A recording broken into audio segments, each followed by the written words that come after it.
परिचय। अरुण, प्लग में कील मत डालो, तुम्हें बिजली का झटका लग जाएगा। क्यों सर? इस कील पर जंग लगा हुआ है और यह हमारे किसी काम की नहीं है। भले ही इस पर जंग लगा हुआ है, परंतु यह धातु है और धातु विद्युत की सुचालक होती है। यदि तुम इसे प्लग में लगाओगे तो तुम्हें झटका लगेगा। अरे, फिर तो आपने मुझे बचा लिया।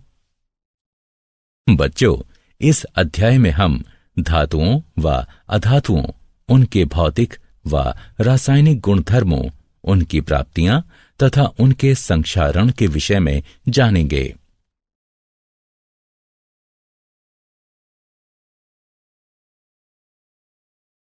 उद्देश्य।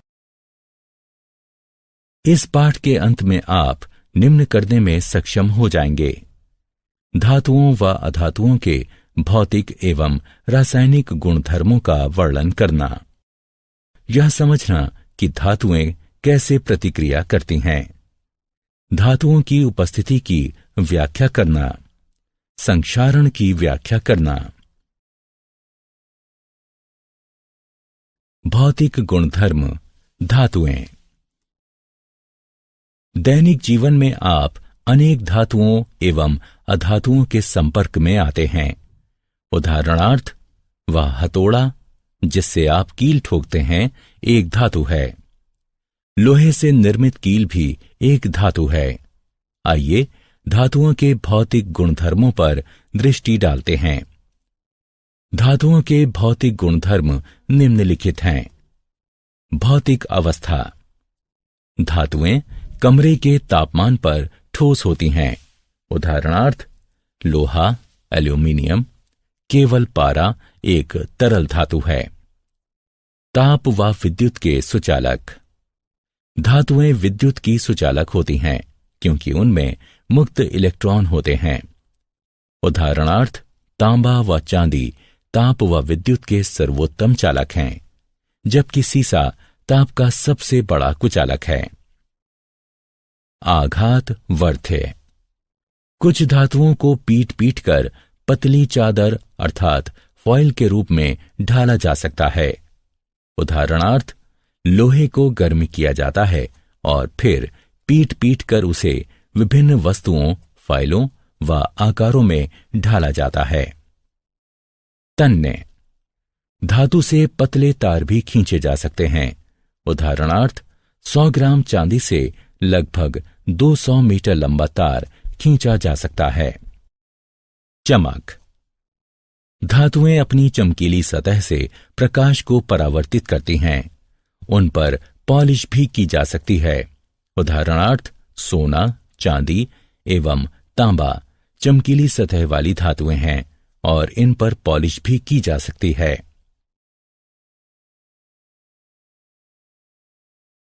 भौतिक गुणधर्म अधातुएं। आइए अब अधातुओं के भौतिक गुणधर्मों की बात करते हैं। भौतिक अवस्था। अधातुएं कमरे के तापमान पर ठोस, द्रव अथवा गैसीय अवस्था में पाई जाती हैं। गैस ऑक्सीजन, क्लोरीन, फ्लोरीन, द्रव ब्रोमीन व ठोस कार्बन। अनाघात वर्ध्य व अतन्य। अधातुएं भंगुर होती हैं तथा उनसे ना तो तार बनाए जा सकते हैं और न ही उन्हें पीटकर पतली चादर के रूप में ढाला जा सकता है। ऊष्मा एवं विद्युत की कुचालक। अधातुएं ऊष्मा एवं विद्युत की कुचालक होती हैं, किंतु ग्रेफाइट कार्बन एक अपवाद है क्योंकि वह ऊष्मा का सुचालक है और इलेक्ट्रोड बनाने के काम आता है। चमक न होना। अधातुओं में चमक नहीं होती और वे प्रकाश को परावर्तित नहीं करती।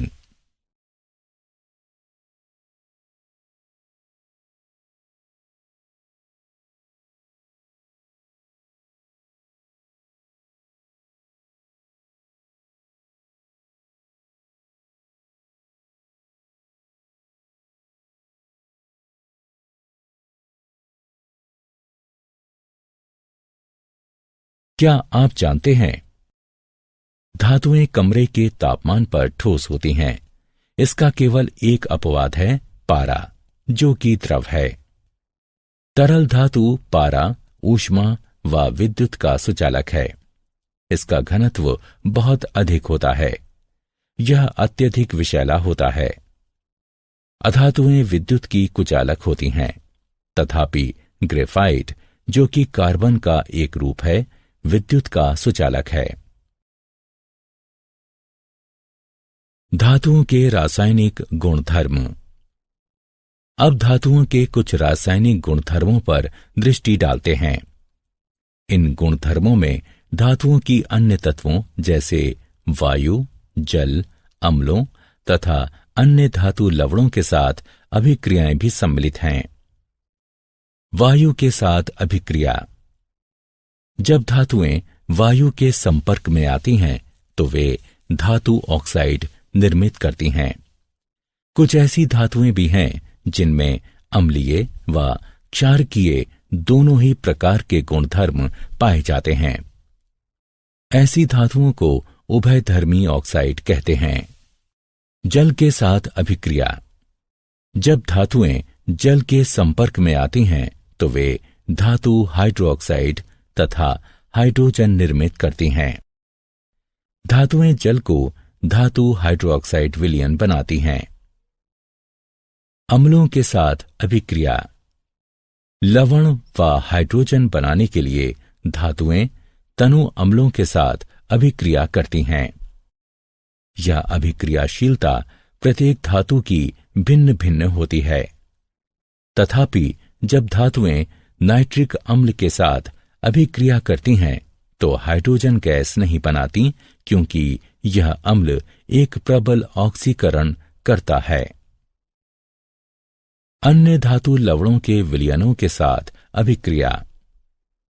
एक अधिक अभिक्रियाशील धातु एक कम अभिक्रियाशील धातु को उसके लवण विलयन से स्थानांतरित करती है।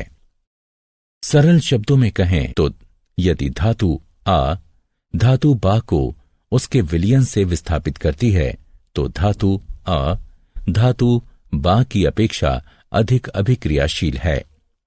तथापि सभी धातुएं अभिक्रियाशील नहीं होती। इस अभिक्रिया में कॉपर सल्फेट में मौजूद तांबे को जस्ता यानी जिंक विस्थापित कर देता है।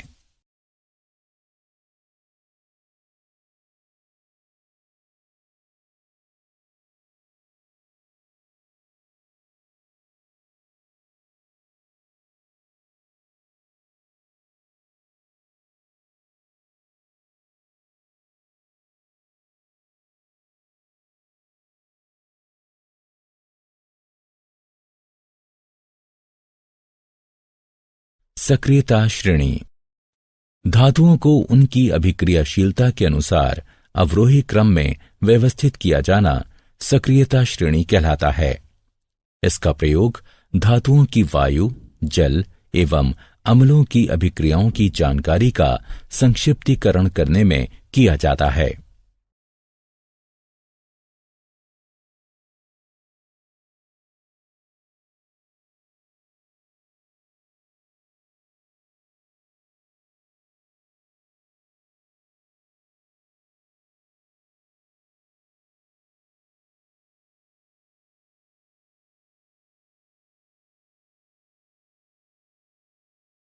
धातुएं एवं अधातुएं कैसे अभिक्रिया करती हैं?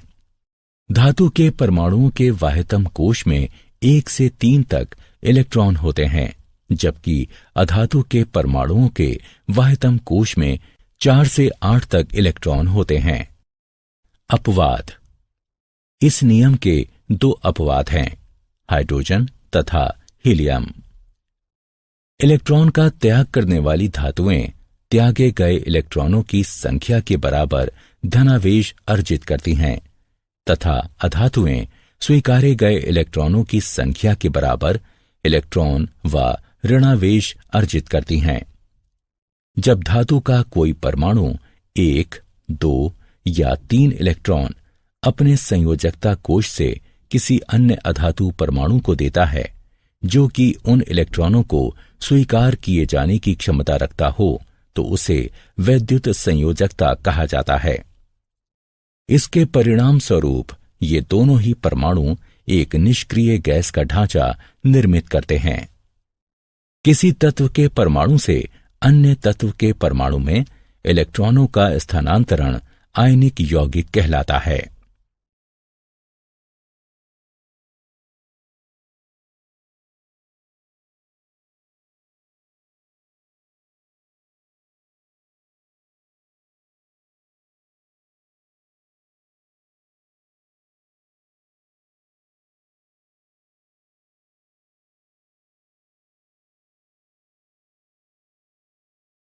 आयनिक यौगिकों के गुणधर्म।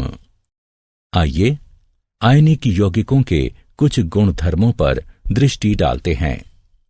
भौतिक प्रकृति। आयनिक यौगिक कठोर ठोस होते हैं क्योंकि धनात्मक एवं ऋणात्मक आयनों के मध्य आकर्षण बल अत्यंत प्रबल होता है। ये यौगिक भंगुर होते हैं तथा दबाव डाले जाने पर टूट जाते हैं।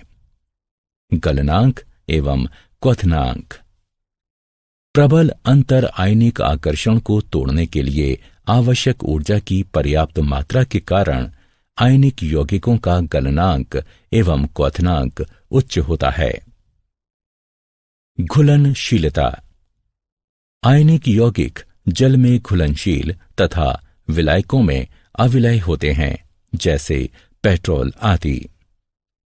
विद्युत चालकता। आयनिक यौगिक जब ठोस अवस्था में हों तो विद्युत संचालन नहीं करते, क्योंकि कठोर संरचना के कारण आयनों की गति संभव नहीं होती।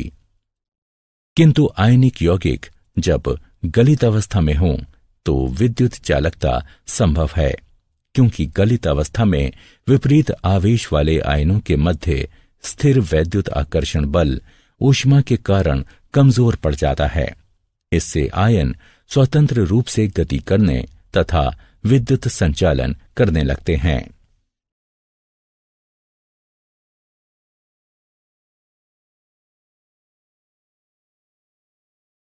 क्या आप जानते हैं, चुंबकीय प्रतिरोध के छोरों की तरह धनात्मक धनात्मक तथा ऋणात्मक ऋणात्मक आयनिक आबंधों का अस्तित्व नहीं होता है।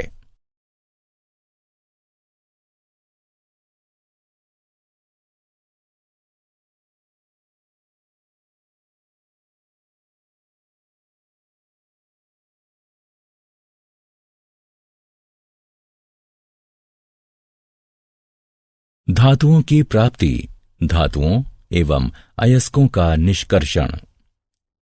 धरती धातुओं का सबसे बड़ा स्रोत है, तथापि सागर के जल में भी कुछ विलय लवण होते हैं। खनिज ऐसे तत्व अथवा यौगिक हैं जो भूपर्पटी में प्राकृतिक रूप से उपस्थित रहते हैं। कभी कभी खनिजों में धातु की प्रतिशतता बहुत अधिक होती है, उनसे इसे निष्कर्षित किया जा सकता है। ऐसे खनिजों को अयस्क कहते हैं। अयस्क वे अशुद्ध धातुएं हैं जिनमें बालू व पथरीले द्रव्य बड़ी मात्रा में होते हैं। अयस्कों की ये अशुद्धियां गैंग कहलाती हैं। अयस्कों से धातु निष्कर्षित करने से पूर्व इन अशुद्धियों को दूर करना होता है। जब अशुद्धियां दूर हो जाती हैं तो अयस्क सांद्र अवस्था में आ जाते हैं। अयस्कों की इस सांद्रता को अयस्कों का समृद्धिकरण भी कहते हैं।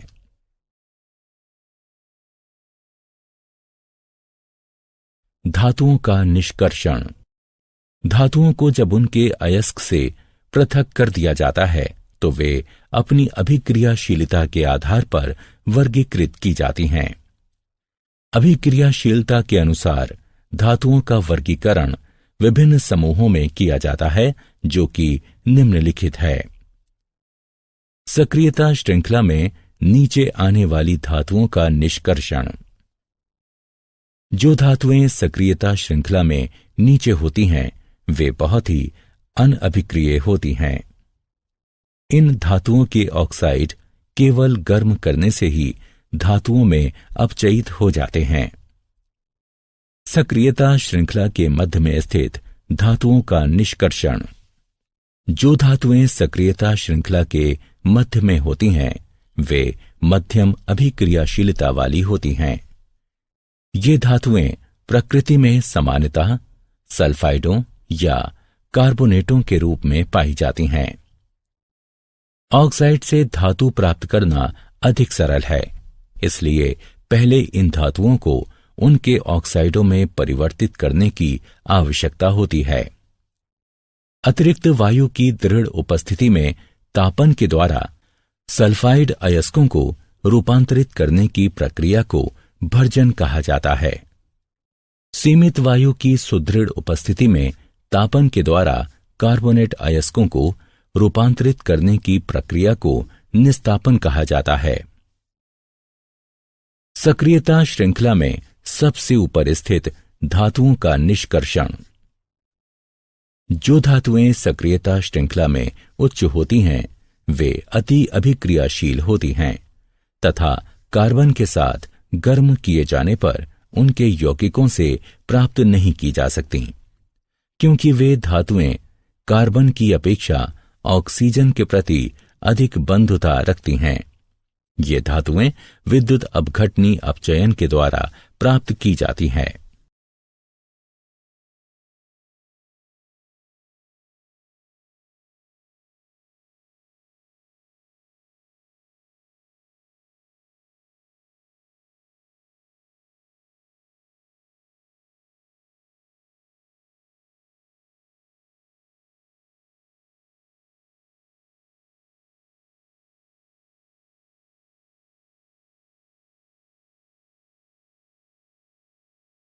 धातुओं का परिष्करण।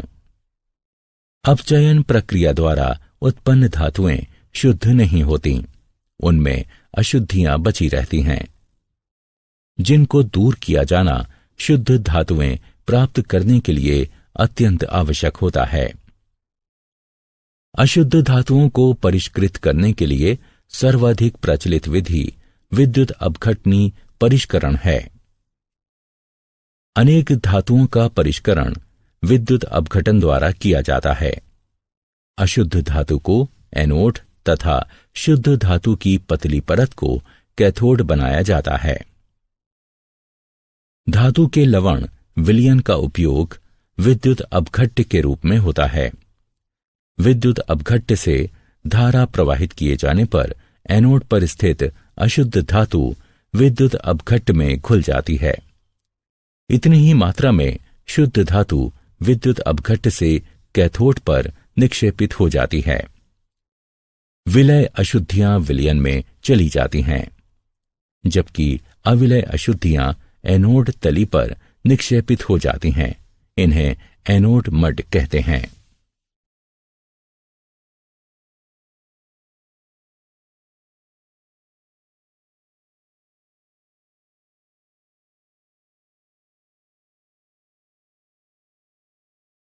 क्या आप जानते हैं चांदी, सोने व प्लेटिनम के परमाणु सरलता से ऑक्सीकृत नहीं होते, इसलिए चांदी, सोने एवं प्लेटिनम एनोड से टैंक की तली पर यूं ही गिर जाते हैं, जहां वे विद्युत अपघटन परिष्करण प्रक्रिया पूर्ण होने के पश्चात टुकड़े टुकड़े हो जाते हैं।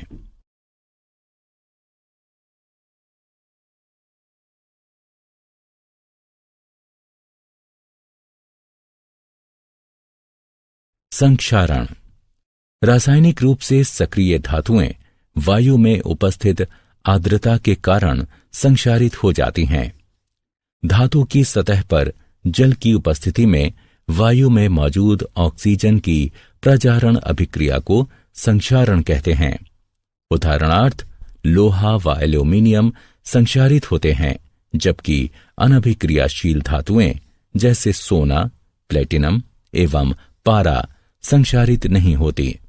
संक्षारण रोकने की 3 विधियां हैं। बलि विषयक सुरक्षा। इसमें अधिक अभिक्रियाशील संरक्षित होने वाली धातु को प्रचारित किया जाता है तथा संरक्षित हो चुकी धातु को अविकल छोड़ दिया जाता है। मिश्रात 1, इसमें जंग रहित अयस्क बनने के लिए धातु में कोई अन्य धातु मिला दी जाती है। यशद लेपन, इसमें धातु पर जस्ते की पतली परत चढ़ा दी जाती है। इसे गैल्वनीकरण भी कहा जाता है। यह परत विद्युत अपघटनीय निक्षेपण द्वारा बनाई जाती है। सारांश, आइए हमने जो कुछ सीखा है उसे संक्षेप में दोहराएं। धातुएं विद्युत की सुचालक होती हैं, जबकि अधातुएं विद्युत की कुचालक होती हैं। धातुएं वायु, जल तथा अम्लों के साथ अभिक्रिया करती हैं। धातुओं को उनकी अभिक्रियाशीलता के अनुसार अवरोही क्रम में व्यवस्थित करने को सक्रियता श्रेणी कहते हैं। किसी तत्व के परमाणुओं से इलेक्ट्रॉनों का दूसरे तत्व के परमाणुओं में स्थानांतरण आयनिक यौगिक कहलाता है। धातुएं अयस्कों से निष्कर्षित की जाती हैं। अशुद्ध धातुओं को परिष्कृत करने की सर्वाधिक प्रचलित विधि विद्युत अपघटनी परिष्करण है।